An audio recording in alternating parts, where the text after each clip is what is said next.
Shabbat Shalom, everybody. Let's go ahead and say a prayer, and then we're just going to go ahead and dive into things because we have a lot to unpack today. All right. Yahweh, what a blessing it is to be able to come. I sing to Yahweh, for he is highly exalted. The horse and its rider he has thrown into the sea. It has been him all along. Yah is my strength and song, and he has become my deliverance. He is my El, and I praise him, Elohim of my father. And I exalt him. Yahweh is a man of battle. Yahweh is his name. He has cast Pharaoh's chariots and his army into the sea, and his chosen officers are drowned in the sea of reeds. The depths covered them. They went down to the bottom like a stone. Chapter 17, line 16. We're going to be talking about the parting of the Red Sea and the actual Exodus event. Your right hand, O Yahweh, has become great in power. Your right hand, O Yahweh, has crushed the enemy. And in the greatness of your excellence, you pulled down those who rose up against you. You sent forth your wrath, it consumed them like stubble, and with the wind of your nostrils, the waters were heaped up. The floods stood like a wall, the depths became stiff without further ado, in the heart of the sea. Starting in chapter 13, beginning on line 17. I overtake, Exodus 13, I divide the and it came to pass when spoil, Pharaoh my had being let the is people satisfied go, on led them them. not through the way of the I land draw of the out my Philistines, sword, although my that was near, hand for Elohim said, lest perchance the people destroys repent when they them. see war, and they return to Mitzrayim. You blew with your wind, what is the happening sea here covered them, is in the book they of sank Jasher, like chapter lead in 75, the which I believe mighty we talked about a few waters. weeks ago. Who There is a is story like that's you? about 3 years before the Hebrews' time expired in Egypt for them to be taken out among into the the mighty ones. And about 30,000 from Ephraim decided to take matters into their own hands, and they went to war with the Philistines, and they were utterly demolished. Awesome in All of them praises, except for working 10. wonders. So, You Jasher stretched out 75, your right hand, the let's go ahead earth and swallowed them.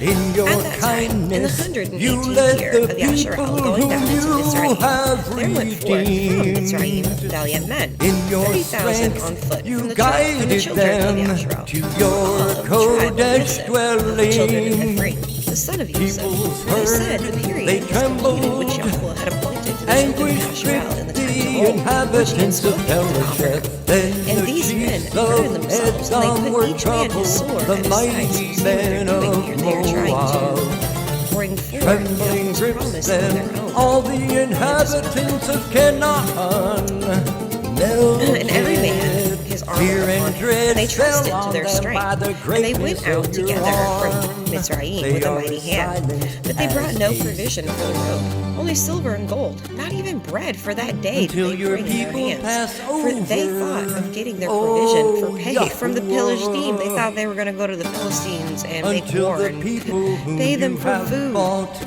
pass over. If not, they would take it by force. You So, bring them and the in Philistines, and let's plant make it clear too, them like they didn't even have in to the go to the mountain Philistines of aren't your even like they were not inheritance. friends. In So the place, if they went in there, they Yahweh, probably wouldn't have sold which them food you have anyways. And if made they for didn't your send right here, own they didn't sell dwelling, food. They would just the take it by meek force. They would make war. Oh Yahweh, And these men were very mighty and which valiant your men. hands One man have could pursue prepared. 1,000, and two rout 10,000. So they Yahweh trusted to their reigns strength and went together as they were. forever. And they directed their course to the land of Gath. And And they went down and ever. found the shepherds of Gath feeding feeding the cattle of the children of Gath. And they said to the shepherds, "Give us some of the sheep for pay, that we may eat, for we are hungry, for we have eaten no bread this day." And the shepherds said, "Are they our sheep or cattle, that we should give them to you even for pay?" So the children of Ephraim approached to take them by force, and the shepherds of Gath shouted over them that their cry was heard at a distance. So all the children of Gath went out to them. And when the children of Gath saw the evil doings of the children of Ephraim, they returned and assembled the men of Gath. And they put on each man his armor, and came forth to the children of Ephraim for battle. And they engaged with them in the valley of Gath. And the battle was severe, and they smote them. And they smote from each. Hold on, guys. I'm having a hard time here. And they smote from each other a great many on that day. Give me just a moment. Okay. And on the second day, the children of Gath sent to all the cities of the Philistine, that they should come to their help, saying, "Come up unto us and help us, that we may smite the children of Ephraim, who have come forth from Mitzrayim to take our cattle, and to fight against us without cause." Now the souls of the children of Ephraim were exhausted with hunger and thirst, for they had eaten no bread for 3 days. And 40,000 men went forth from the cities of the Philistine to the assistance of the men of Gath. And these men were engaged in battle with the children of Ephraim, and Yahweh delivered the children of Ephraim into the hands of the Philistine. And they all smote the children of Ephraim, all who had gone forth from Mitzrayim. None were remaining but 10 men who had run away from the engagement. For this evil was from Yahweh against the children of Ephraim, for they transgressed the word of Yahweh in going forth from Mitzrayim, before the period had arrived which Yahweh in the days of old had appointed to Yasharel. And of the Philistine also there fell a great many, about 20,000 men, and their brethren carried them and buried them in their cities. And the slain of the children of Ephraim remained forsaken in the valley of Gath for many days and years, and were not brought to burial, and the valley was filled with men's bones. So, that is more than likely why Yahweh did not bring the children by that way. Well, first of all, the Philistines didn't like them still, and this valley was filled with the bones of their brethren. So he didn't want them to see that, because then they would get scared and they would have turned around and ran back to Mitzrayim, to Egypt. All right, let's read through to line 22. Exodus 13:18 through 22. But Elohim led the people about through the way of the wilderness of the Red Sea, and the children of Yasharel went up and harnessed out of the land of Mizraim. And Moshe took the bones of Joseph with him, for he had straitly sworn the children of Yasharel, saying, "Elohim will surely visit you, and ye shall carry up my bones away hence with you." And they took their journey from Sukkot and encamped in Etham, on the edge of the wilderness. And Yahweh went before them by day in a pillar of a cloud to lead them by the way, and by night in a pillar of fire to give them light, to go by day and night. And he took not away the pillar of the cloud by day, nor the pillar of fire by night, from before the people. So, lines 21 and 22 talk about pillars of clouds and fire. Pillars of clouds by day and pillars of fire, pillars of clouds by day and pillars of fire by night. And there is a lot of significance to the last days here. The whole story of the Exodus and coming out of Egypt, there's so many parallels to the end times and how things are going to work out in the end. Messiah is this flame of fire. Zechariah 2:4 through 5. And he said unto him, "Run, speak to this young man, saying, Jerusalem shall be inhabited as towns without walls, for the multitude of men and cattle therein. For I, says Yahweh, will be unto her a wall of fire round about, and will be the glory in the midst of her." All right, and now we're going to read all of Isaiah chapter 4. Isaiah 4:1 through 6. It's not very long. "And in that day 7 women shall take hold of one man, saying, We will eat our own bread, and we will wear our own apparel. Only let us be called by our name, to take away our reproach. In that day shall the branch of Yahweh be beautiful and glorious, and the fruit of the earth shall be excellent and comely for them that are escaped of Yasharel. And it shall come to pass that he that is left in Sion, and he that remains in Jerusalem, shall be called holy, even everyone that is written among the living in Jerusalem. When Yahweh shall have washed away the filth of the daughters of Sion, and shall have purged the blood of Jerusalem from the midst thereof by the Ruach Mishpat, and the Ruach Be'ar," yeah, they are. And Yahweh will create upon every dwelling place of Mount Sion, and upon her assemblies, a cloud of smoke by day, and the shining of a flaming fire by night.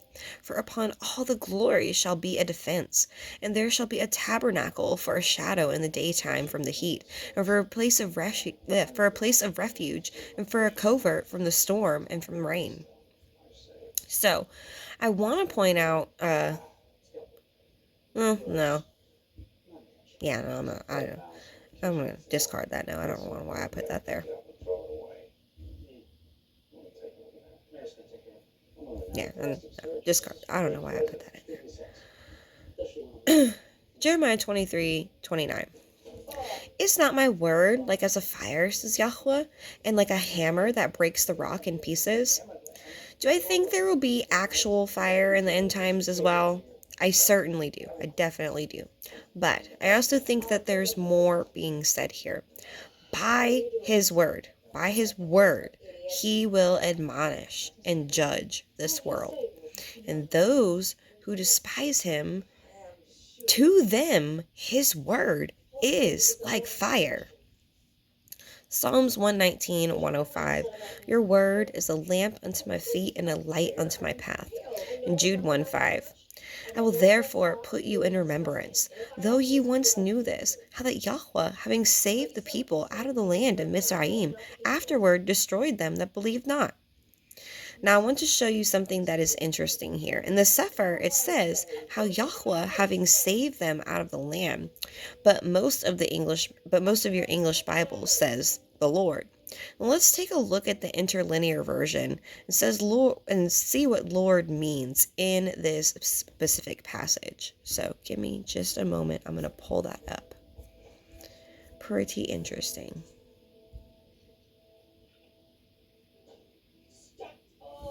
Give me just a moment, guys.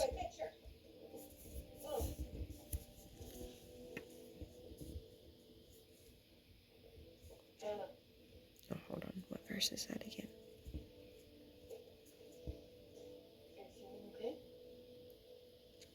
All right.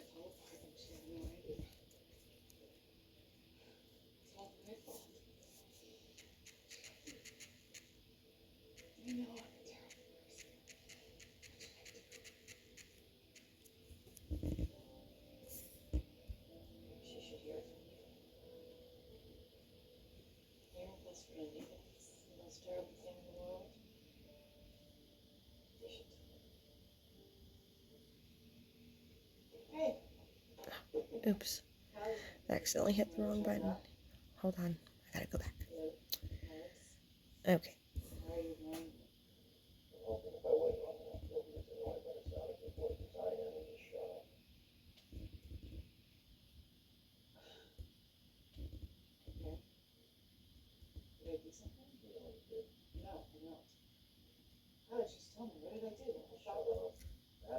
Okay. Alright, let me let it go back. Make sure everything's correct. Okay. So, if we look, let me go ahead and switch the camera. Okay. So, if we look at the interlinear version of this passage, you see I got it up here at the top. Oh, let's let it focus back in. Got it up here at the top, Jude 1:5. Okay. And let me scroll back up. It says, to remind you now, I want, having known you at one time, all this, that Isus, which is the Greek transliteration, botched transliteration, of our Messiah's name, that Isus, a people out of the land of Egypt, having saved afterward those having not believed. So, check it out. Let's click on it. Let's go ahead and click on it.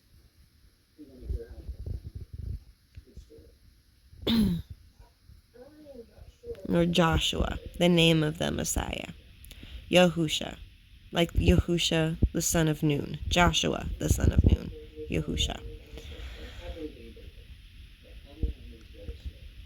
So, very interesting that the interlinear says that the Messiah saved the people out of Egypt. Very interesting. Let me get back to my study.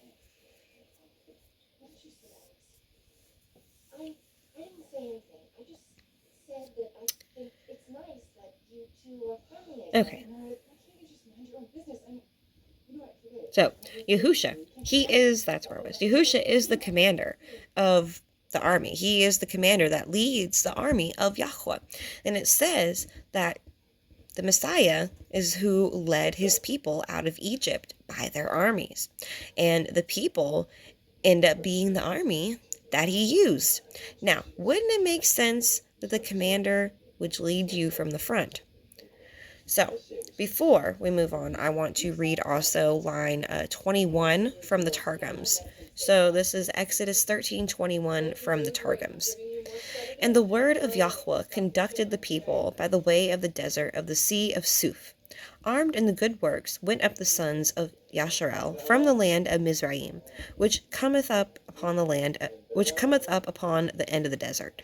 So, who is the word of Yahweh, brothers and sisters? It is Messiah, it is Yahusha.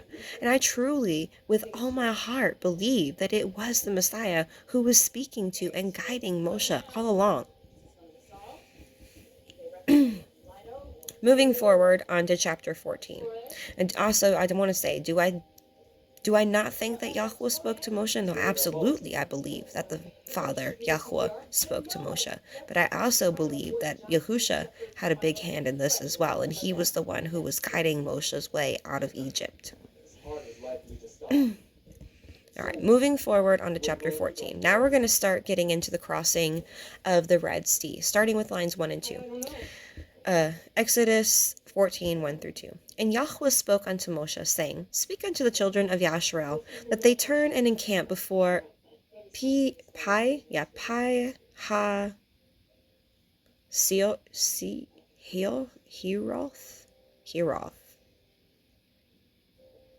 I'm not sure, that one's hard to pronounce. Between Migdal and the sea, over against Baal Zephon. Before it shall ye encamp by the sea. Now, I want to show you line 2 in the Targums. Baal Zephon is an idol, kind of like the golden calf that we see. And we can see that being said in the Targums. So Exodus 14:2 from the Targums says, Speak to the sons of Yasharel, that they return back and encamp before the mouths of Heratha, as they lie, created after the manner and likeness of the children of men, male and female, that their eyes be open to them. It is the place of Tanes, which is between Migdal and the sea, before the idol Zephon, or Siphon, that is left of all the idols of Mizraim. For the Mizri will say, More excellent is Baal Zephon than all idols, because it is left and not smitten. And therefore will they come to worship it, and will find that you are encamped nigh unto it, and on the border of the sea. So, they went to go and worship their idol, because it was the only one that was left. And when they come to worship their idol is when they see the children of Yasharel camping by the sea, and they decide to go over there and pursue them and make war with them. Exodus 14, lines 3 through 10. For Pharaoh will say of the children of Yasharel, that they are entangled in the land. The wilderness has shut them in, and I will harden Pharaoh's heart, that he shall follow after them. And I will be honored upon Pharaoh, and upon all his hosts, that the Mizraim may know that I am Yahweh. And they did so. And it was told to the king of Mizraim that the people fled. And the heart of Pharaoh and of his servants was turned against the people. And they said, Why have we done this, that we have let Yasharel go from serving us? And he made ready his chariot, and he took his people with him. And he took 600 chosen chariots, and all the chariots of Mizraim, and captains over every one of them. And Yahweh hardened the heart of Pharaoh, king of Mizraim, and he pursued after the children of Yasharel. And the children of Yasharel went out with a high hand.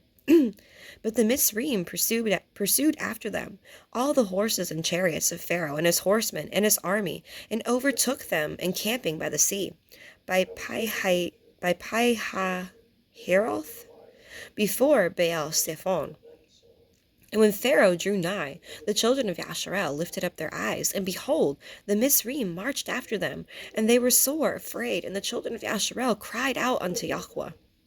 So now we see that Pharaoh, he finally kicked the Hebrews out of Egypt, but like almost as soon as he does that, he realizes, what he just did, and it really angers him. So he decides that he's going to assemble his armies and all his chariots, and he's going to go after them and chase them down. Let's discuss lines 11 through 12. Exodus 14, 11 through 12. And they said unto Moshe, because there were no graves in Mizraim, have you taken us away to die in the wilderness? Wherefore have you dealt thus with us to carry us forth out of Mizraim? Is not this the word that we did tell you in Mizraim, saying, let us alone, that we may serve the Mizraim? For it had been better for us to serve the Mizraim than that we should die in the wilderness. And this is kind of mind-blowing to think about here.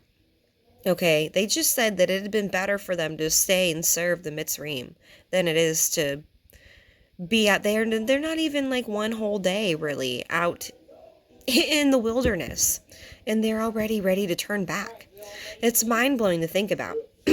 They were forced into bitter, vigorous labor for over 200 years. And you think, like, how could they want to go back? Why would they ever want to do that?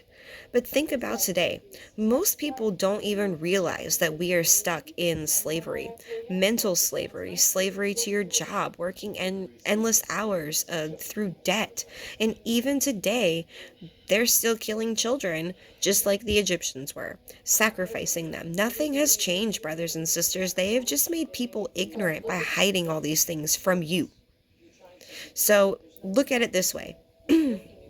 If we took modern society and threw them out of their homes and into the wilderness, how many of them do you think would come crawling right back to the air conditioning and TV and comfy beds? Of course they would, because people don't like change and they don't want to be tested or have to put in any kind of real work or dedication to be rewarded. They just want something for nothing. They just want the reward. Would you be willing? You have to ask yourself this, brothers and sisters. We're getting to a point in time where you really need to be deeply spiritually asking yourself this. Would you be willing to just give it all up at the drop of a hat to go and serve the Most High if He asked? Would you be willing to? And I am including myself in this question as well. I enjoy sleeping in my bed. I'm not going to lie about that. I enjoy the air conditioning. It gets over 100 degrees in the summertime where I live. It is sweltering here. And I do mean sweltering. Not only is it hot here, it is hot and humid. And it rains all the time in the summer. So it's miserable here. It's awful. I enjoy the electricity. And all these other things like anybody else. I enjoy having a refrigerator. But if the Most High, Yahweh, asked you to, would you forsake all of it for Him? Most people would not. Most people would not do it. They would run right back to what is comfortable for them. And I also want to say that we were not meant to be worked the way that we are. Humans were not meant for this kind of commit your entire life to the system labor. It's not good for us. It's not good for our health. It's not good for us emotionally. It's not good for us mentally. It's part of the reason why we're dying and why people are becoming so disease ridden. Stress kills. Stress literally does kill. What am I saying? So the way the job system works, it is a form of slavery, and people don't even realize it. They just say, well, that's just how it is, or that's the way things always were, when no, actually, it's not. The whole 8 to 5, 9 to 5 workday, that didn't begin until like the early 1900s. So that's a pretty new concept, the way that we are worked today. All right, now we are going to read to line 17. Exodus 14, 13 through 17. And Moshe said unto the people, fear ye not, stand still, and see the Yeshua of Yahweh, which He will show to you today. For the Mitzrayim, whom ye have seen today, ye shall see them again no more forever. Yahweh shall fight for you, and ye shall hold your peace. And Yahweh said unto Moshe, wherefore cry you unto me? Speak unto the children of Yasharel that they go forward. But lift up your rod, and stretch out your hand over the sea, and divide it. And the children of Yasharel shall go on dry ground, through the midst of the sea. And I, behold, I will harden the hearts of the Mitzrayim, and they shall follow them. And I will get me honor upon Pharaoh, and upon all his host, upon his chariots, and upon his horsemen. Let's read Jasher 81, and we read part of this last week as well, but we're gonna read the whole chapter. Jasher 81, 1 through 35. And the children of Yasharel journeyed from Ramesses to Succoth, about 600,000 men on foot, besides the little ones and their women. Also a mixed multitude went up with them, and flocks and herds, even much cattle. And the sojourning of the children of Yasharel, who dwelt in the land of Mizraim in hard labor, was 210 years. And at the end of 210 years, Yahweh brought forth the children of Yasharel from Mizraim with a strong hand. And the children of Yasharel traveled from Mizraim, and from Goshen, and from Ramesses, and encamped in Succoth on the 15th day of the first month. And the Mitzrayim buried all their firstborn, whom Yahweh had smitten. And all the Mitzrayim buried their slain for 3 days. And the children of Yasharel traveled from Succoth, and encamped in Etham, and at the end of the wilderness. And on the 3rd day, after the Mitzrayim had buried their firstborn, many men rose up from Mitzrayim, and went after Yasharel to make them return to Mitzrayim. For they repented that they had sent Yasharel away from their servitude. And one man said to his neighbor, Surely Moshe and Aaron spoke to Pharaoh, saying, We will go 3 days' journey into the wilderness, and sacrifice to Yahweh Eloheinu. Now therefore let us rise up early in the morning, and cause them to return. And it shall be that if they return with us to Mitzrayim, to their Adonim, then we shall know that there is faith in them. But if they will not return, then we will fight with them, and make them come back with great power and a strong hand. And all the nobles of Pharaoh rose up in the morning, with them about 700,000 men. And they went forth from Mitzrayim on that day, and came to the place where the children of Yasharel were. And all the Mitzrayim saw and beheld Moshe and Aaron, and the children of Yasharel were sitting before Pi-hahiroth, eating and drinking and celebrating the feast of Yahweh. And all the Mitzrayim said to the children of Yasharel, Surely you said, We will go a journey for 3 days in the wilderness, and sacrifice to our Elohim in return. Now therefore this day makes 5 days since you went. Why do you not return to your Adonim? And Moshe and Aaron answered them, saying, Because Yahweh Eloheinu has testified in us, saying, You shall no more return to Mitzrayim, but we will betake ourselves to a land flowing with milk and honey, as Yahweh Eloheinu had sworn to our ancestors to give us. And when the nobles of Mitzrayim saw that the children of Yasharel did not hearken to them to return to Mitzrayim, they guarded themselves to fight with Yasharel. And Yahweh strengthened the hearts of the children of Yasharel over the Mitzrayim, and they gave them a severe beating. And the battle was sore upon the Mitzrayim. And all the Mitzrayim fled from before the children of Yasharel, for many of them perished by the hand of Yasharel. And the nobles of Pharaoh went to Mitzrayim, and told Pharaoh, saying, The children of Yasharel have fled, and will no more return to Mitzrayim. And in this manner did Moshe and Aaron speak to us. And Pharaoh heard this thing, and his heart, and the hearts of all of his subjects were turned against Yasharel. And they repented that they had sent Yasharel, and all the Mitzrayim advised Pharaoh to pursue the children of Yasharel, to make them come back to their burdens. And they said, each man to his brother, What is this which we have done, that we have sent Yasharel from our servitude? And Yahweh strengthened the hearts of all the Mitzrayim to pursue Yasharel, for Yahweh desired to overthrow the Mitzrayim in the Red Sea. And Pharaoh rose up and harnessed his chariot, and he ordered all the Mitzrayim to assemble. Not one man was left, except the little ones and the women. And all the Mitzrayim went forth with Pharaoh to pursue the children of Yasharel. And the camp of Mitzrayim was exceedingly large and heavy camp, about 100,000 men. And the whole of this camp went and pursued the children of Yasharel to bring them back to Mitzrayim. And they reached them encamping by the Red Sea. And the children of Yasharel lifted up their eyes and beheld the Mitzrayim pursuing them. And the children of Yasharel were greatly terrified at them. And the children of Yasharel cried to Yahweh. And on account of the Mitzrayim, the children of Yasharel divided themselves into 4 divisions. And they were divided in their opinions, for they were afraid of the Mitzrayim. And Moshe spoke to each of them. The first division was the children of Reuben, Shimon, and Yishachar. And they resolved to cast themselves into the sea, for they were exceedingly afraid of the Mitzrayim. And Moshe said unto them, Fear not, stand still, and see the Yeshua, the salvation of Yahweh, which he will effect this day for you. The second division was of the children of Zebulun, Benjamin, and Naphtali. And they resolved to go back to Mitzrayim with the Mitzrayim. And Moshe said to them, "Fear not, for as you have seen the Mitzrayim this day, so shall you see them no more forever." The third division was the children of Yehuda and Yosef, and they resolved to go meet the Mitzrayim and to fight with them. And Moshe said to them, "Stand in your places, for Yahweh will fight for you, and you shall remain silent." And the fourth division was of the children of Levi, Gad, and Asher. And they resolved to go into the midst of the Mitzrayim and to confound them. And Moshe said to them, "Remain in your stations, and fear not. Only call unto Yahweh, that he may save you out of their hands." After this, Moshe rose up from amidst the people, and he prayed to Yahweh, and said, "O Yahweh Elohim of the whole earth, save now your people, whom you did bring forth from Mitzrayim, and let not the Mitzrayim boast that power and might are theirs." Really quickly. So I want to say, I said it was like they weren't even like a day or so out of Egypt, but I stand corrected, as Jasher tells us that they were 5 days out of Egypt. Well, 5 days out. 5 days out, and some of them, they were already to turn back and run back to what they were doing. Run back to being a slave. So, and I also want to talk about lines 3 and 14 from the Targums. So let's do Exodus 14:3 first from the Targums. "And Pharaoh said to Dathan and Abiram, sons of Yashrael, who had remained in Mitzrayim, the people of the house of Yashrael are bewildered in the land. The idol of Zaphon hath shut them in close upon the desert."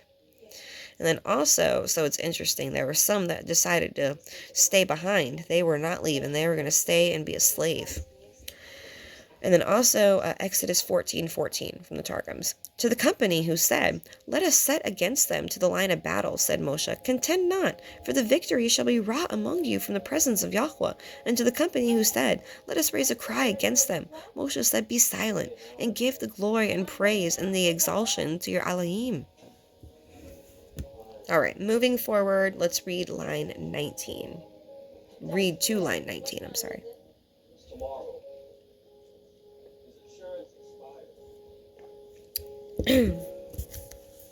All right.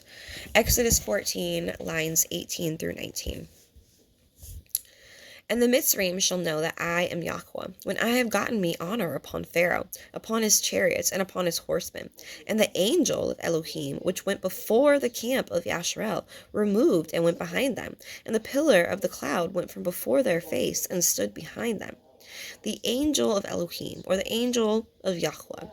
When we talked not long ago about the identity of the angel of Yahweh, which is Yahusha. But if you would like a more in-depth study about that, because I'm not going into that today, that is a study on its own. So if you would like a more in-depth study on that, go check out my playlist on my channel that is called Yah for Beginners, and go and watch the video that is called The Covenant of Messiah. I'll also just go ahead and link it below in the description. He is also referred to as the angel of the presence, the angel of Elohim, and sometimes we also see him come in the name Yahweh Sevaoth, or Yahweh of hosts, which we can see specifically in Malachi 3:1. All right, reading to line 26, Exodus 14:20 through 26. "And it came between the camp of Mitzrayim and the camp of Yashrael, and it was a cloud and darkness to them, but it gave light by night to these, so that one came not near the other all the night. And Moshe stretched out his hand over the sea, and Yahweh caused the sea to go back by a strong east wind all that night, and made the sea dry land, and the waters were divided. And the children of Yashrael went into the midst of the sea upon the dry ground, and the waters were a wall unto them, and on their right hand and on their left. And the Mitzrayim pursued and went in after them to the midst of the sea, even all Pharaoh's horses, his chariots, and his horsemen. And it came to pass that in the morning watch Yahweh looked unto the host of the Mitzrayim through the pillar of the fire and of the cloud, and troubled the host of the Mitzrayim, and took off their chariot wheels, and they drove them heavily, so that the Mitzrayim said, Let us flee from the face of Yashrael, for Yahweh fights for them against the Mitzrayim." I want to go over line 25 really quick. There's a YouTube documentary by a man named Ron Wyatt called The Red Sea Crossing. And he actually found some of the old chariot wheels from Pharaoh's army still buried in the Red Sea. There's actually there's actually a good bit of evidence surrounding the Exodus actually happening. There's a lot of evidence to support the Exodus. They are still uncovering evidence to this day. All right, let's finish chapter 14. Exodus 14, 26 through 31. And Yahweh said unto Moshe, Stretch out your hand over the sea, that the waters may come again upon the Mitzrayim, upon their chariots, and upon their horsemen. And Moshe stretched forth his hand over the sea, and the sea returned to his strength when the morning appeared. And the Mitzrayim fled against it, and Yahweh overthrew the Mitzrayim in the midst of the sea. And the waters returned, and covered the chariots, and the horsemen, and all the host of Pharaoh that came into the sea after them. There remained not so much as one of them. But the children of Yasharel walked upon dry land in the midst of the sea, and the waters were a wall unto them on their right hand and on their left. Thus Yahweh saved Yasharel that day out of the hand of the Mitzrayim. And Yasharel saw the Mitzrayim dead upon the seashore. And Yasharel saw the great work which Yahweh did upon the Mitzrayim. And the people feared Yahweh and believed Yahweh and his servant Moshe. Let's compare this with the book of Jasher. Jasher 81, 36 through 44. So Yahweh said to Moshe, Why do you cry unto me? Speak to the children of Yasharel that they shall proceed. And do you stretch out your rod upon the sea and divide it, and the children of Yasharel shall pass through it. And Moshe did so, and he lifted up his rod upon the sea and divided it. And the waters of the sea were divided into 12 parts. And the children of Yasharel passed through on foot with shoes, as a man would pass through a prepared road.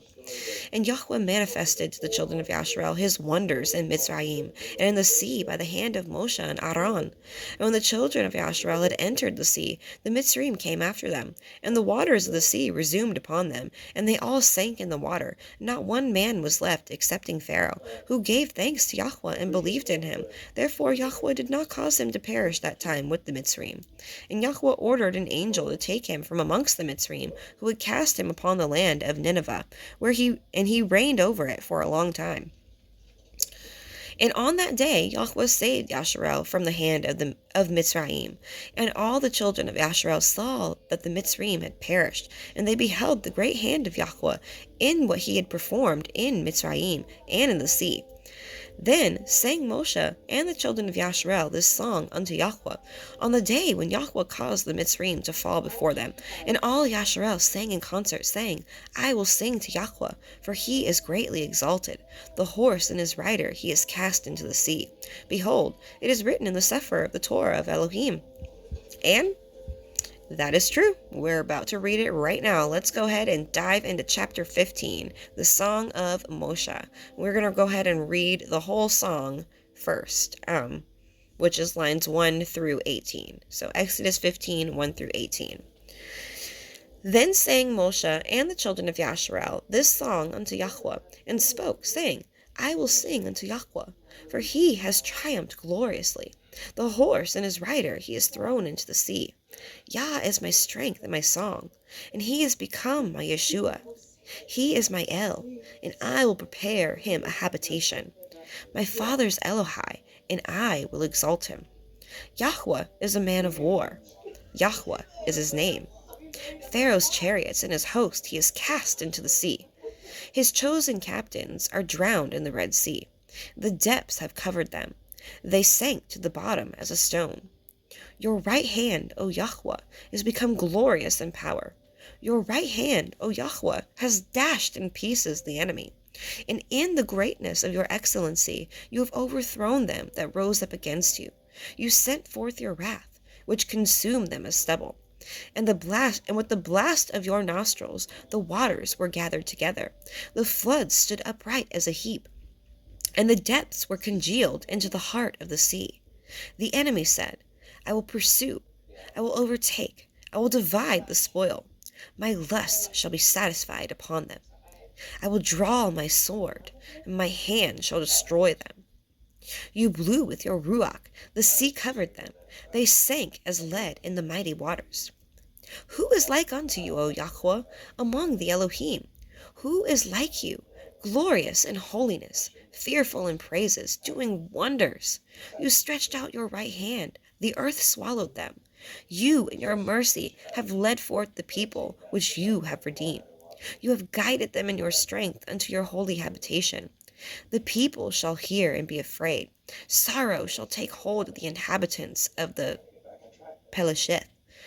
Then the dukes of Edom shall be amazed. The mighty men of Moab, trembling, shall take hold upon them, and all the inhabitants of Canaan shall melt away. Fear and dread shall fall upon them. By the greatness of your arm they shall be still as a stone, till your people pass over, O Yahweh, till the people pass over which you have purchased. You shall bring them in, and plant them in the mountain of your inheritance, in the place, O Yahweh, which you have made for you to dwell in the sanctuary, O Yahweh, which your hands have established. Yahweh shall reign forever and ever. Now I'm going to link in the description the link for Alan Horvath's version of this song. And also stay tuned. Well, I'm going to try to piece it in at the end, but we shall see. So, yeah, I think I'm going to do that. Go ahead and stay tuned till the end of this video also if you would like to hear it.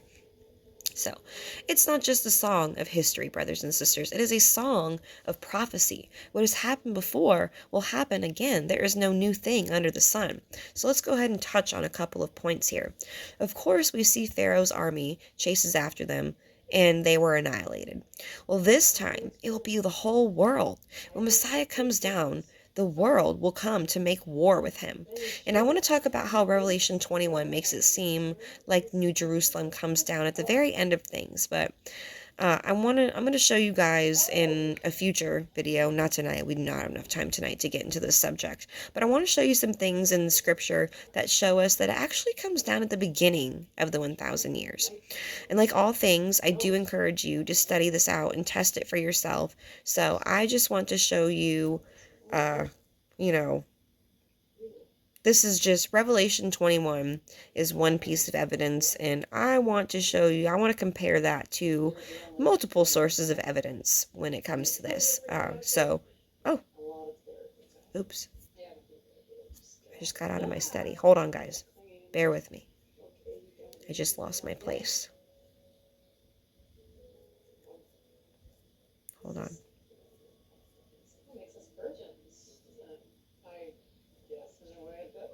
Okay, so, like I said, we'll get into that in the future, and when we talk about it, do what you will with that information, brothers and sisters. So, but what is interesting is when New Jerusalem comes down, and he is revealed upon it, the whole world is going to want to come and make war with him.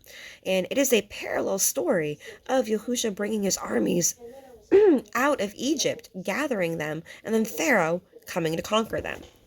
Revelation 19:11-15. And I saw heaven opened, and behold, a white horse, and he that sat upon him was called Faithful and True, and in righteousness he judges and makes war.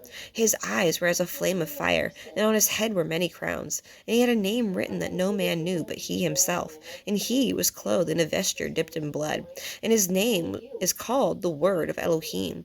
And the armies which were in heaven followed him upon white horses, clothed in fine linen, white and clean. And out of his mouth goes a sharp sword, and that with it he should smite the nations, and he shall rule them with a rod of iron. And he that treads the winepress and of the fierceness and the wrath of Yahweh Sabaoth.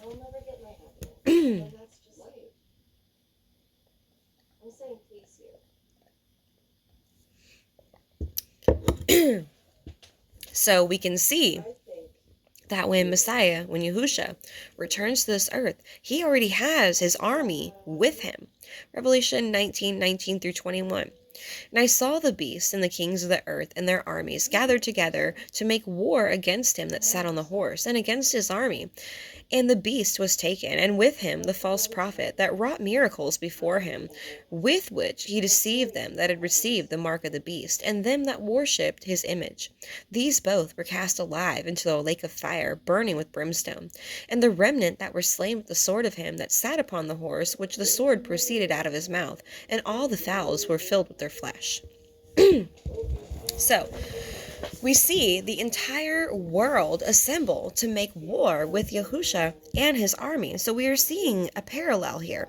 He led his army out of physical Egypt, and he will lead his army again out of spiritual Egypt. What is also an interesting parallel here is the first end was brought about with water, and the second end will be brought about with fire. Just as Pharaoh was taken out by the waters of the Red Sea, and the wicked of this earth will be taken out with fire. Those in his army we see are called chosen and faithful. Well, who is called chosen and faithful? Well, his chosen people, of course. Messiah said many are called, yet few are chosen. Being faithful denotes more than just believing. It is acting as well. It is hearing and doing. Imuna is the Hebrew word. It means to be steadfast, to be trustworthy, to fulfill. It is much deeper than just believing what you can't see. 2 Esdras 13, 5 through 11 and 25 through 28. After this I beheld, and lo, there was gathered together a multitude of men out of number from the four winds of heaven to subdue the man that came out of the sea. But I beheld, and lo, he had graved himself a great mountain and flew up upon it. But I would have seen the region or place whereout the hill was graven, and I could not. After this I beheld, and lo, all they which were gathered together to subdue him were sore afraid, and yet dared fight. And lo, as he saw the violence and multitude that came, he neither lifted up his hand, nor held sword, nor any instrument of war. But I only saw that he sent out of his mouth as it had been a blast of fire, and out of his lips a flaming breath, and out of his tongue he cast out sparks and tempest, and they were all mixed together, the blast of fire, the flaming breath, and the great tempest, and they fell with violence upon the multitude which was prepared to fight, and burned them up every one, so that upon a sudden of an innumerable multitude nothing was to be perceived, but only dust and the smell of smoke. When I saw this, I was afraid. And this is lines 25 through 28. This is the meaning of the vision. Whereas you saw a man coming up from the midst of the sea, the same is he whom El Elyon has kept a great season, which by his own self shall deliver his creature, and he shall order them that are left behind. And whereas you saw that out of the mouth there came a blast of wind, fire, and storm, and that he held neither sword nor any instrument of war, but the rushing in of him destroyed the whole multitude that came to subdue them. This is the interpretation. So, one little piece of evidence of Messiah being revealed with the New Jerusalem. It is talking about the spiritual Jerusalem, New Jerusalem. All right, now let's talk about lines 13 through 16. Exodus 15, 13 through 16. You in your mercy have led forth the people which you have redeemed. You have girded them in your strength unto your holy habitation. The people shall hear and be afraid. Sorrow shall take hold on the inhabitants of the Pelesheth. Yeah. Then the dukes of Edom shall be amazed. The mighty men of Moab, trembling, shall take hold upon them. All the inhabitants of Canaan shall melt away. Fear and dread shall fall upon them. By the greatness of your arm, excuse me. By the greatness of your arm they shall be as a stone, till your people pass over. O Yahweh, till the people pass over which you have purchased. This is another prophecy. Isaiah 33, 1 through 14. Woe to you that spoil, and you were not spoiled, and deal treacherously, and they dealt not treacherously with you. When you shall cease to spoil, you shall be spoiled, and when you shall make an end to deal treacherously, they shall deal treacherously with you. O Yahweh, be gracious unto us. We have waited for you. Be their arm every morning, our Yeshua, salvation, also in the time of trouble. At the noise of the tumult of people, the people fled. At the lifting up of yourself, the nations were scattered, and your spoil shall be gathered like the gathering of the caterpillar. As the running to and fro of locusts shall he return upon them. Yahweh is exalted, for he dwells on high. He has filled Sion with judgment and righteousness, and wisdom and knowledge shall be the stability of your times, and strength of Yeshua, salvation. The fear of Yahweh is his treasure. Behold, their valiant ones shall cry without. The ambassadors of peace shall weep bitterly. The highways lie waste, the wayfaring man ceases. He has broken the covenant. He has despised the cities. He regards no man. The earth mourns and languishes. Lebanon is ashamed and hewn down. Sharon is like a wilderness, and Bashan and Carmel take off their fruits. Now will I rise, says Yahweh. Now will I be exalted. Now will I lift myself up. Ye shall conceive chaff. Ye shall bring forth stubble. Your breath as fire shall devour you. And the people shall be as the burnings of lime. As thorns cut up shall they be burned in the fire. Hear ye that are far off what I have done, and ye that are near acknowledge my might. The sinners in Sion are afraid. Fearfulness has surprised the hypocrites. Who among us shall dwell with the devouring fire? Who among us shall dwell with the everlasting burnings? A lot of people, myself included, argue that the 1948 establishing of the State of Israel was not the regathering, because it was not. It was not from Yahweh. And I agree, because I understand why they argue this point. It isn't the regathering that we're waiting for that is spoken about in the scriptures. Okay, there is a regathering that is talked about that is completely from Yahweh and for a specific reason. And it is shocking to learn that this is because most of us, especially here in America, have grown up and been taught to basically put the land of Israel and the Jewish people like up on this pedestal. Oh, the holy people and the holy land. And don't get me wrong, that land at one point in time, it was the Holy Land. But those who deny the Messiah, they are not his people. Now, if they were to unharden their hearts and believe Yahushua's testimony and walk the way that he walked and let go of all their man-made traditions and throw the Talmud in the garbage, the Babylonian Talmud, I should say, then they would be able to be grafted back in to the olive tree. And we actually talked about this last week in my Facebook group. My point here is not to offend you either. I'm not trying to offend people.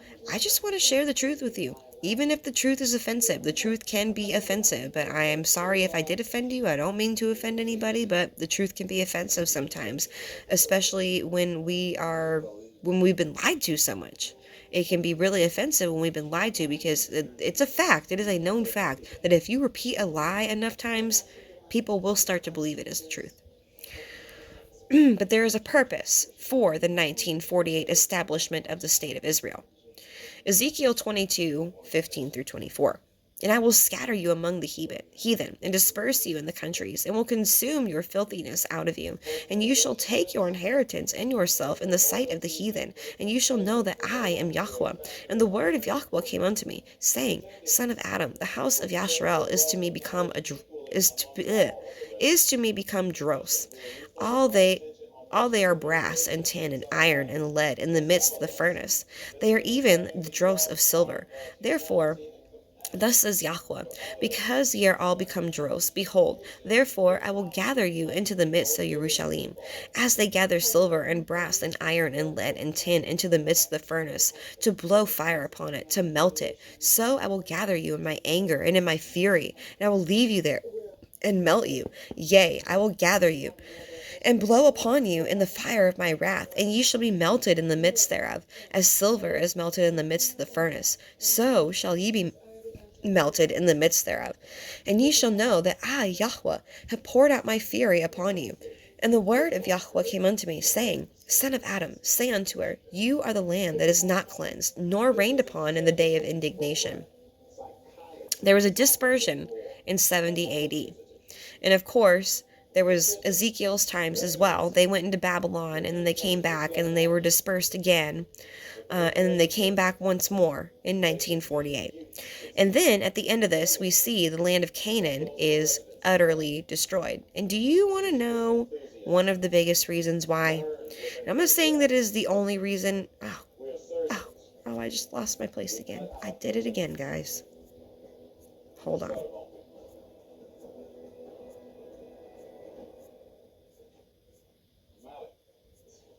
Give me a moment. Almost there. Okay.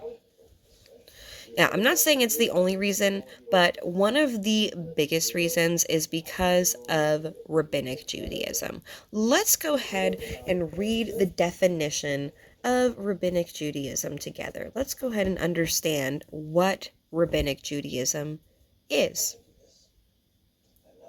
Let's see.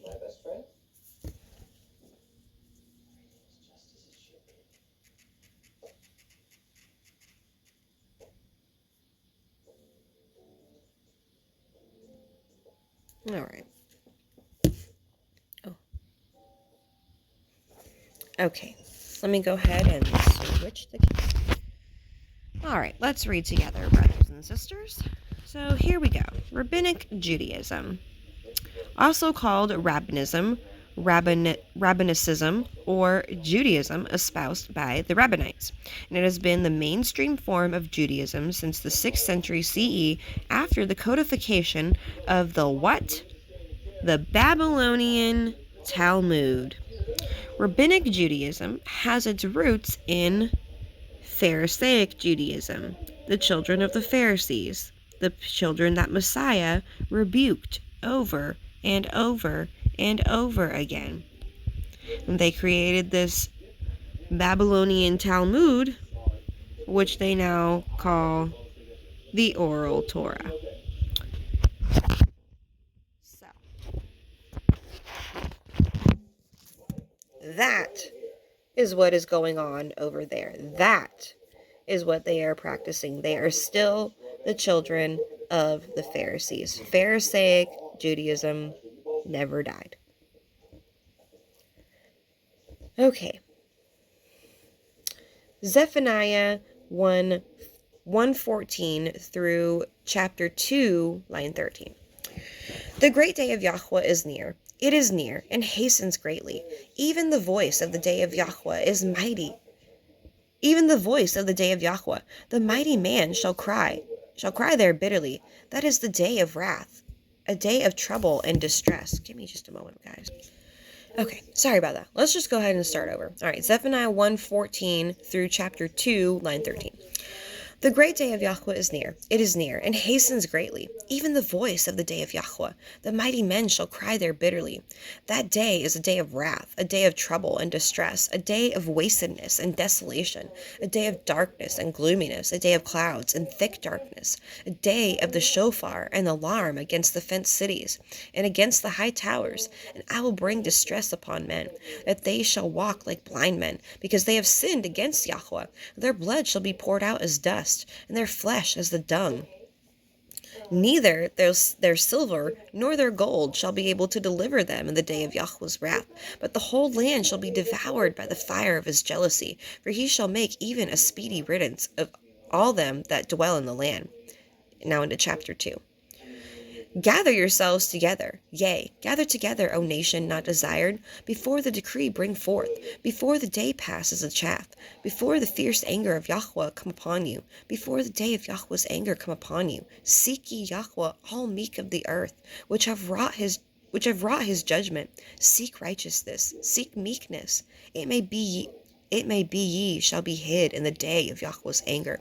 For Gaza shall be forsaken, and Ashkelon a desolation. And they shall drive out Ashdod at the noonday, and Ekron shall be rooted up. Woe unto the inhabitants of the sea coast, the nation of the Kerathim. The word of Yahweh is against you, O Canaan, the land of the Pelishtim. I will even destroy you, that there shall be no inhabitant. And the sea coast shall be dwellings and cottages for shepherds, and folds for flocks. And the coast shall be for the remnant of the house of Yehudah, and they shall feed thereupon.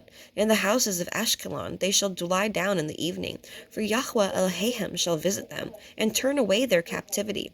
I have heard the reproach of Moab, and the revelings of the children of Ammon, whereby they have reproached my people, and magnified themselves against their border. Therefore, as I live, says Yahweh Sabaoth, the Elohai of Yasharel, surely Moab shall be as Sodom, and the children of Ammon as Amorah. even as the breeding of nettles and salt pits and a perpetual desolation.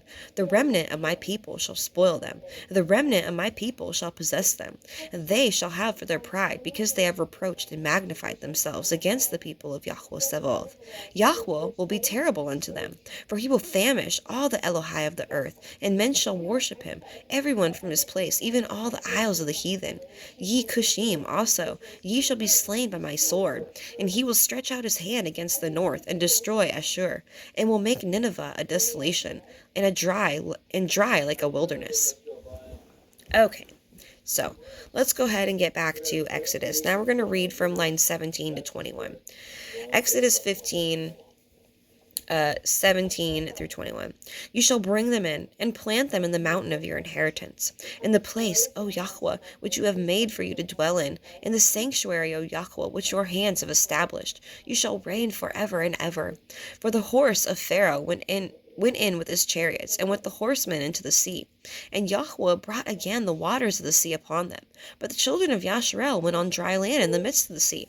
And Miriam, Moshe and Aaron's sister, the prophetess, the sister of Aaron, took a timbrel in her hand, and all the women went out after her with timbrels and with dances. And Miriam answered them and said, Sing ye to Yahweh, for he has triumphed gloriously. The horse and his rider he has thrown into the sea. I want to discuss lines 19 through 21, which is another reason why we should be practicing and getting familiar with this song, the Song of Mosheh. Praising Yahweh for the mighty wonders that he has done. He is worthy, brothers and sisters, of praise every hour of every day. Hallelujah. Let's read Revelation 15, 1 through 4. And I saw another sign in heaven, great and marvelous, 7 angels, having the 7 last plagues, for in them is filled up the wrath of Elohim. And I saw, as it were, a sea of glass mingled with fire, and them that had gotten the victory over the beast, and over his image, and over his mark, and over the number of his name, stand on the sea of glass, having the kithara of Elohim. And they sing the song of Moshe, the servant of Elohim, and the song of the Lamb, saying, Great and marvelous are your works, Yahweh Elohim Sevoth. Just and true are your ways, King of the Kodashim. Who shall not fear you, O Yahweh, and glorify your name? For you are holy, for all nations shall come and worship before you, for your judgments are made manifest. Some say America is Babylon. I think America is a daughter of Babylon. But there is only one abomination, the original mother of harlots, who made the other nations drink of her fornication. I personally think America is a modern-day Egypt, the land that we are enslaved to. We are held captive right now in a strange land, and we are eventually going to be set free from this captivity. Right now, we're going to finish up chapter 15. Exodus 15, 22 through 27. So Moshe brought Yasharel from the Red Sea, and they went out into the wilderness of Shur. And they went 3 days in the wilderness, and found no water. When they came to Marah, they could not drink the waters of Marah, for they were bitter. Therefore the name of this place was called Marah. And the people murmured against Moshe, saying, What shall we drink? And he cried unto Yahweh, and Yahweh showed him a tree, which he had cast into the waters. And the waters were made sweet. And there he made for them a statute and an ordinance, and there he proved them. And he said, If you will diligently hearken to the voice of Yahweh Elohim, and will do that which is right in his sight, and will give ear to his commandments, and guard his statutes, I will put none of these diseases upon you, which I have brought up upon the Mitzrayim, for I am Yahweh Rofka. I believe that is Yahweh who delivers or saves. Give me a minute. And they came to Elam, where the 12 wells of water and 70 palm trees, and they encamped there, by the waters. So 2 things I want to touch on. We're going to go see what Rofka means real quick. And also, it says right here, we're only in chapter 15, brothers and sisters, and it says right here that if you will hearken to Yahweh and do that which is right in his sight, and give ear to his commandments and guard his statutes, then he will put none of these diseases upon you, which he has brought upon the Mitzrayim. So Moses doesn't go up to Mount Sinai and receive the 10 commandments until chapter 20. So if they didn't have the 10 commandments before Moses went and did that, then what commandments could he possibly be talking about? There is no other commandments, brothers and sisters. The commandments have been since the beginning. Okay, and let me go see what Yahweh Rofka means. I'm pretty sure that means saves or heals you. For I am Yahweh Rofka. I'm Yahweh, he can heal you, who heals you. Right? Let me go check. Exodus 15. Let me go check. Hold on. Now I have to know. Exodus 15.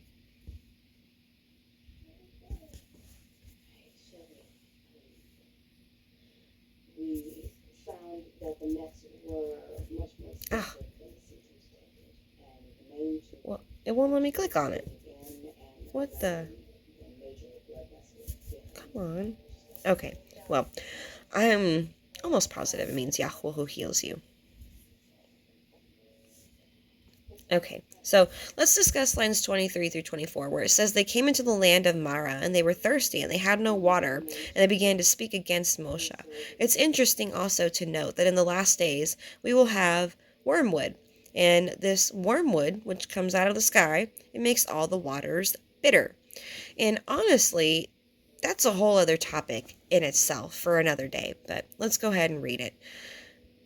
Oh, no, we're not going to read that. Revelation 18:10. Yeah, no, we're not going to read about wormwood today. Revelation 18:10. Standing afar off for the fear of her torment, saying, Alas, alas, that great city Babel, that mighty city, for in 1 hour is your judgment come. So, anyways, so right after this huge miracle, the children go right back to murmuring against Moshe and Yahweh. 2 Esdras 1:7 through 14. Am I not even he that brought them out of the land of Mizraim from the house of bondage? But they have provoked me unto wrath, and have despised my counsels.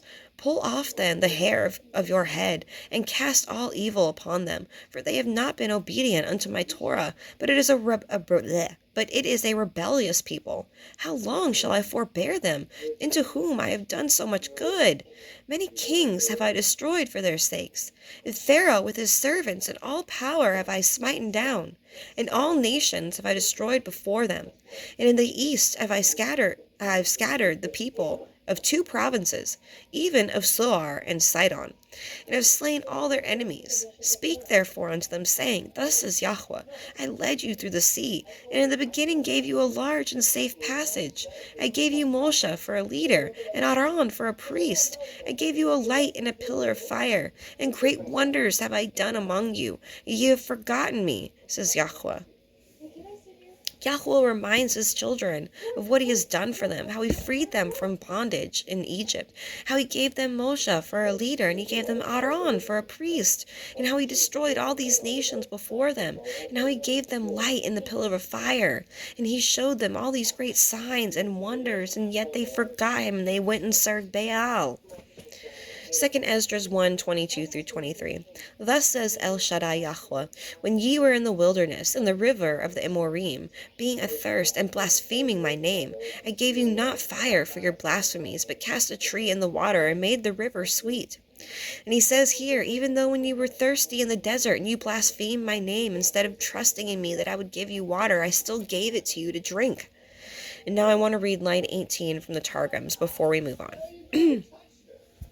Exodus 15:18 from the Targums. When the people of the house of Yasharel beheld the signs and the manifestations which the Holy One, whose name be praised, had done in the sea of Suf, the power of his hand, and the children of the captives answering, said one to the other, Come, let us set the crown of majesty on the head of our Redeemer, who maketh to pass over, and passeth not, who changeth, and is not changed. Who makes us to pass over and pass not, and who changeth and is not changed, who is the crown of the kingdom, the King of kings in this world, whose too is the kingdom in the world to come, forever and ever. Now I understand that the Targums aren't perfect, and I do know and understand that there are some rabbinic insertions, but I do not see how this could be one of them, because this right here confirms the Messiah, and they have spent centuries denying him and trying to eradicate any connection to him that can be made. And I believe that things like this were taken out of the later manuscripts because they hide Yahusha, because they hate him.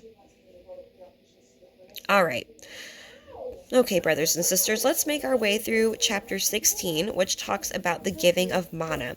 And the giving of manna is very crucial because it taught the children how to prepare for the Shabbat. Let's read to line 3, Exodus 16, 1 through 3. They took their journey from Elim. And all the assembly of the children of Yasharel came into the wilderness of Sin, which is between Elim and Sinai, on the 15th day of the 2nd month after their departing out of the land of Mitzrayim. And the whole assembly and the children of Yasharel murmured against Moshe and Aaron in the wilderness. And the children of Yasharel said unto them, Would to Elohim we had died by the hand of Yahweh in the land of Mitzrayim, when we sat by the flesh pots, when we did eat bread to the full. For you have brought us forth into the wilderness to kill the whole assembly with hunger. Now, let's read a parallel passage that is found in the book of Numbers. Numbers 11, 4 through 8.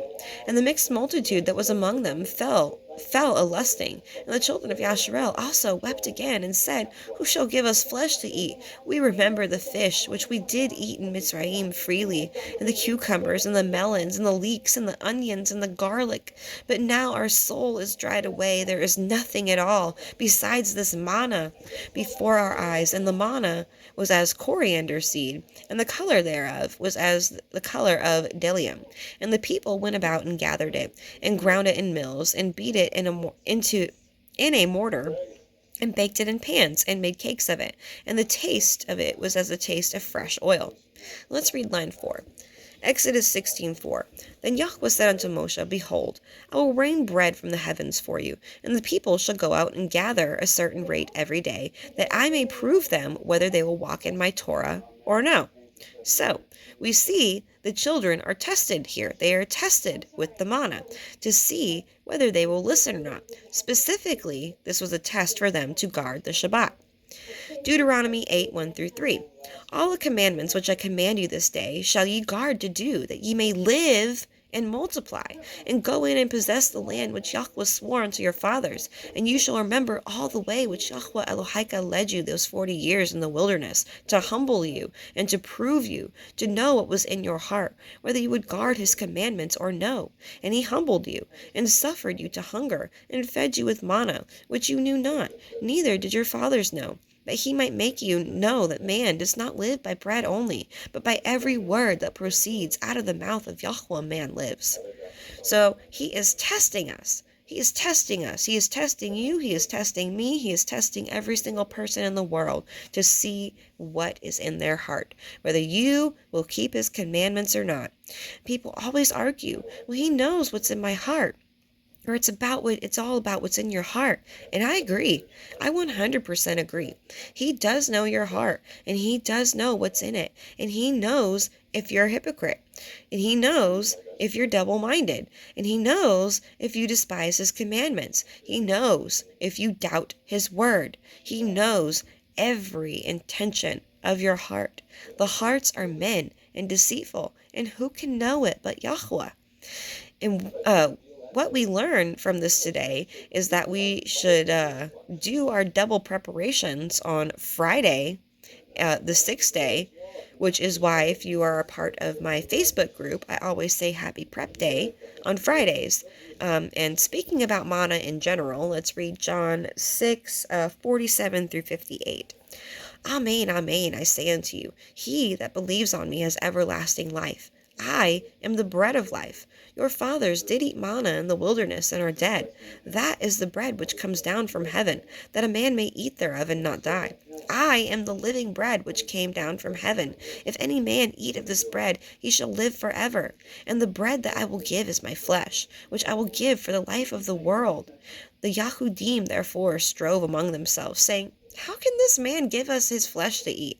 Then Yahushua said unto them, Amen, amen, I say unto you, except ye eat the flesh of the Son of Adam, and drink his blood, ye have no life in you. Whoso eats my flesh and drinks my blood has eternal life. and I will raise him up at the last day. For my flesh is meat indeed, and my blood is drink indeed. He that eats my flesh and drinks my blood dwells in me, and I in him. As the living Father has sent me, and I live by the Father, so that he that eats me, even he shall live by me. That is the bread which came down from heaven, not as your fathers did eat manna and are dead. He that eats of this bread shall live forever. So, when we believe in him, and we follow him, and we do as he said to do, and we remember that he is the Torah made flesh, he is the Word made flesh, and he came to show us how to do it correctly, without all the man-made traditions. Now, I'm going to leave a link below also that talks about cooking on the Shabbat. It's just like a little article, which is a pretty controversial subject in our community, but this article very much points out that a lot of this comes from insertions from Judaism. So, just, if you want to check that out, go ahead. That is totally up to you. As with everything, as I say, use your discernment, test it to the scriptures, and when in doubt of anything, pray to Yah, take it to him. All right, 2 Baruch 29, 1-8. And he answered and he said unto me, Whatsoever will then befall the whole earth. Therefore all who live will experience them. For at that time I will protect only those who are found in those selfsame days in this land. And it shall come to pass, when all is accomplished that was to come to pass in those parts, the Hamashiach shall then begin to be revealed. And Behemoth shall be revealed from his place, and Leviathan shall ascend from the sea, those two great monsters which I created on the 5th day of creation, and shall have kept until that time. And then they shall be for food for all that are left. The earth also shall yield its fruit 10,000-fold on each, and on each vine there shall be 1,000 branches, and each branch shall produce 1,000 clusters, and each cluster produce 1,000 grapes, and each grape produce a core of wine. And those who have hungered shall rejoice. Moreover, they shall behold marvels every day. For winds shall go forth from before them to bring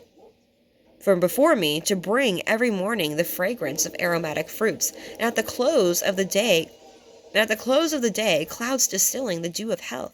And it shall come to pass that at that selfsame time that the treasury of manna shall again descend from on high, and they will eat of it in those years, because they are who have come to the consummation of time.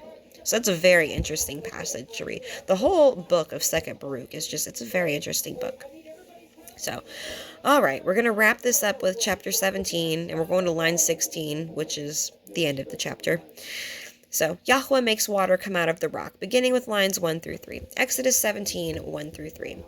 And all the assembly of the children of Yasharal journeyed from the wilderness of Sin after their journeys, according to the commandment of Yahweh, and pitched in Rephidim. And there was no water for the people to drink. Wherefore the people did chide with Moshe, and said, Give us water that we may drink. And Moshe said unto them, Why chide ye with me? Wherefore do ye tempt Yahweh? And the people thirsted there for water. And the people murmured against Moshe, and said, Wherefore is this that you have brought us up out of Mitzrayim to kill us and our children and our cattle with thirst? We see here, through hunger and through thirst is how people were tested, to test their faith, two very basic things that people need. And it will come to pass, once again, there will be a testing of hunger and thirst. Coming again, will you trust in Yahweh, or will you trust in man to provide for you? Now it will come to pass, once again, All right, let's read lines 4-6. Exodus 17, 4-6. And Moshe cried unto Yahweh, saying, What shall I do unto this people? They be almost ready to stone me. And Yahweh said unto Moshe, Go on before the people, and take with you of the elders of Yasharal, and your rod, wherewith you smote the river, and take ye in your hand, and go. Behold, I will stand before you there upon the rock in Horvath, and you shall smite the rock, and there shall come water out of it, that the people may drink. And Moshe did so in the sight of the elders of Yasharal. We're going to compare this with 1 Corinthians 10, 1-12. Moreover, brethren, I would not that ye should be ignorant, how that all our fathers were under the cloud, and all passed through the sea, and were all baptized unto Moshe in the cloud and in the sea, and did and did all eat of the same spiritual food, and did all drink the same spiritual drink. For they drank that of the spiritual rock that followed them. So it's interesting. They drank of the spiritual rock that followed them. And that rock was Mashiach. But with many of them Elohim was not well pleased, for they were overthrown in the wilderness. Now these things were our examples, to the intent that we should not lust after evil things. So everything that happened after the Exodus out of Egypt, these are the examples of what not to do. And Paul is literally telling us this right here. To the intent that we should not lust after evil things, as they also lusted. Neither be ye idolaters, as were some of them. As it is written, the people sat down to eat and drink, and rose up to play. Neither let us commit, and this is talking about the golden calf, when they held the feast of the golden calf, which we will be getting to that very soon. Neither let us commit fornication, as some of them committed, and fell in one day 23,000. Neither let us tempt Mashiach, as some of them also tempted Yahweh, and were destroyed of serpents. Neither murmur ye, as some of them also murmured, and were destroyed of the destroyer. Now all these things happen unto them for examples, and they are written for our admonition, so that we can be admonished and corrected in instruction. Upon whom the ends of the world are come. Because of this behavior continuing is why this world is going to die. Wherefore let him that thinks he stands take heed lest he fall.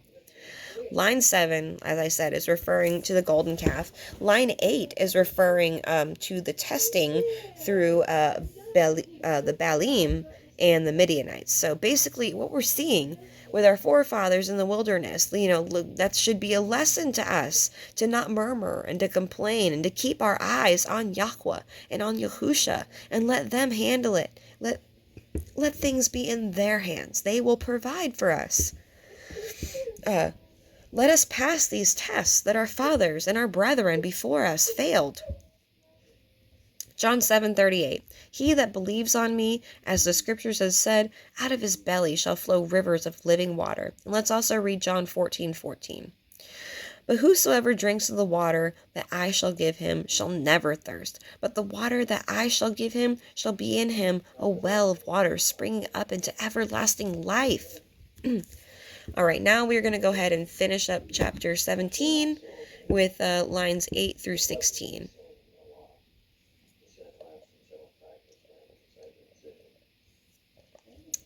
Exodus 17, 8 through 16. Then came Amalek that fought with Yasharel in Rephidim, and Moshe said unto Yahusha, this is Yahusha son of Nun, choose us out of men and go out and fight with Amalek. Tomorrow will I stand on top of the hill with the rod of Elohim in my hand. So Yahusha did as Moshe had said to him, and fought with Amalek. And Moshe and Aaron and Hur, not sure how you pronounce that name, went to the top of the hill. And it came to pass, when Moshe held up his hand, that Yasharel prevailed. But when Moshe let down his hand, Amalek prevailed. But Moshe's hands were heavy, and they took a stone and put it under him, and he sat thereon. And Aaron and Hur, I'm not sure how you say that name, stayed upon his hands, the one on one side and the other on the other side. And his hands were steady until the going down of the sun. And Yahusha discomforted Amalek and his people with the edge of the sword. And Yahweh said unto Moshe, write this for a memorial in the Sefer, and rehearse it in the ears of Yahusha, for I will utterly put out the remembrance of Amalek from under the heavens. And Moshe built an altar, and called the name of it Yahweh Nissi. For he said, because Yah has sworn that Yahweh will have war with Amalek from generation to generation. We're going to find out why, because the book of Jasher tells us a little bit more about this. Let's read Jasher 81:52 through 62. When the children of Yasharel were in Rephidim, Amalek, the son of Eliphaz, the son of Esau, the brother of Sepho, came to fight with Yasharel. And he brought with him 801,000 men, magicians and conjurers, and he prepared for battle with Yasharel and Rephidim. And they carried on a great and severe battle against Yasharel. And Yahweh delivered Amalek and his people into the hands of Moshe and the children of Yasharel, and into the hand of Yahusha, the son of Nun, the Ephrathi, the servant of Moshe. And the children of Yasharel smote Amalek and his people at the edge of the sword. But the battle was very sore upon the children of Yasharel. And Yahweh said unto Moshe, Write this thing as a memorial for you in a sefer, and place it in the hand of Yahusha, the son of Nun, your servant. And you shall command the children of Yasharel, saying, When you shall come into the land of Canaan, you shall utterly efface the remembrance of Amalek from under heaven. And Moshe did so, and he took the sefer and wrote upon it these words, saying, Remember what Amalek has done to you in the road when you went forth from Mitzrayim, who met you in the road and smote your rear, even those that were feeble behind you when you were faint and weary. Therefore it shall be, when Yahweh Eloheka shall have given you rest from all your enemies round about in the land which Yahweh Eloheka gives you for an inheritance to possess it, that you shall blot out the remembrance of Amalek from under heaven. You shall not forget it. And the king who shall have pity on Amalek, or upon his memory, or upon his seed, behold, I will require it of him, and I will cut him off from amongst his people. And Moshe wrote all these things in a sefer, and enjoined the children of Yasharel respecting these matters. So, because Amalek came up against the children of Yasharel while they dwelt in the desert, Yahweh won't forget that. And he told the children of Yasharel, you don't forget that neither. And he will root them out, and he is going to blot their name out of the sefer of life, the book of the Lamb. Now I want to read a few lines out of chapter 17 from the Targums before we finish up. So we're going to read Exodus 17:1 from the Targums. And all the congregation of the sons of Yasharel journeyed from the desert of Sin by their journeyings according to the word, who's the word? The word of Yahweh, Yahusha. And they encamped in Rephidim, a place where their hands were idle in the commandments of the law, and the fountains were dry, and there was no water for the people to drink. Now let's read Exodus 17:13 from the Targums. And Yahusha shattered Amalek, and cut off the heads and the strong men of his people by the mouth of the word of Yahweh with the slaughter of the sword. It is Yahusha. Yahusha does these things. He is the hand. He is the strong hand. He is the word of Yahweh. He is the strong hand, and he is the one who was guiding Moshe all along. Exodus 17:15 from the Targums. And Moshe built an altar, and called the name of it, The word of Yahweh is my banner, for the sign which he hath wrought in this place was on my behalf. And lastly, Exodus 15:16 from the Targums. And he said, Because the word of Yahweh has sworn by the throne of his glory, that he, by his word, will fight against those of the house of Amalek to destroy them unto 3 generations, from the generation of this world, from the generation of the Mashiach, and from the generation of the world to come. So that's pretty interesting. They are blotted out completely. They are blotted out from the generation of that world. They are blotted out from the generation of Messiah, and they are blotted out from the generation of the world to come. Very interesting. This is all done by the word of Yahweh, which we know is Yahusha. He is the word, the Torah, made flesh. Okay, brothers and sisters, that concludes this week's Torah portion. Don't forget to join my Facebook group, which I have linked down below. And I'm going to get all that other stuff that I mentioned as well linked down below for you guys. And let's go ahead and finish this up with a prayer, you guys. Yahweh, Most High, we thank you for allowing us to study your word, to have these many different translations to pull from. We thank you for guiding us in your instruction. We thank your Son, Yahushua HaMashiach, our Savior and our King. Through his righteousness and his blood we are saved. How good are you, Yahweh, that you did these things to save a remnant of your people. And I pray your remnant loves you the way that you have loved them, the way that our Mashiach has loved us. Make us more like Yahusha. Let us look to him for our example. We love you, Yahweh. We praise your name. Hallelujah. In Yahusha's name we pray. Amen. All right, brothers and sisters, I will keep you guys updated on when I will be returning back to YouTube. Probably, a couple weeks from now, maybe like 3 weeks at the most. So, enjoy the rest of your Shabbat, and Shalom.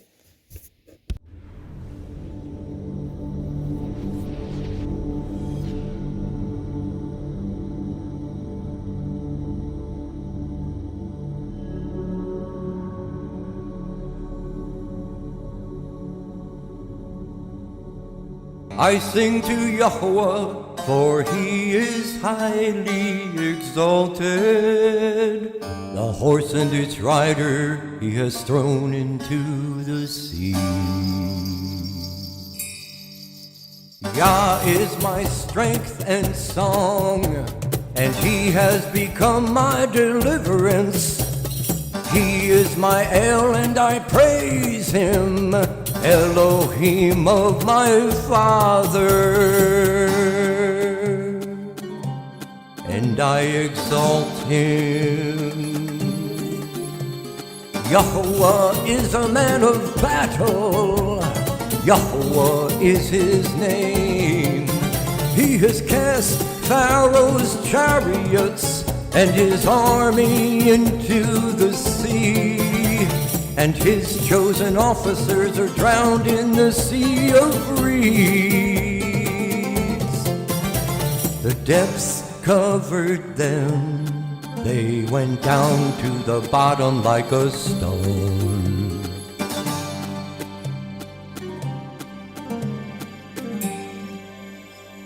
Your right hand, O Yahuwah, has become great in power. Your right hand, O Yahuwah, has crushed the enemy.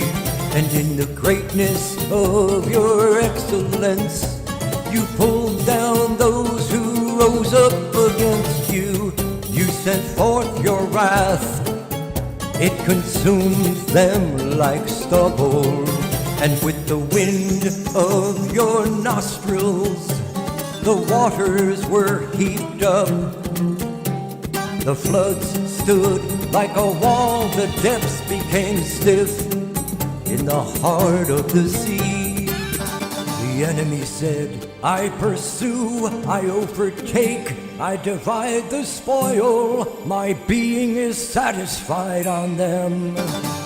I draw out my sword, my hand destroys them.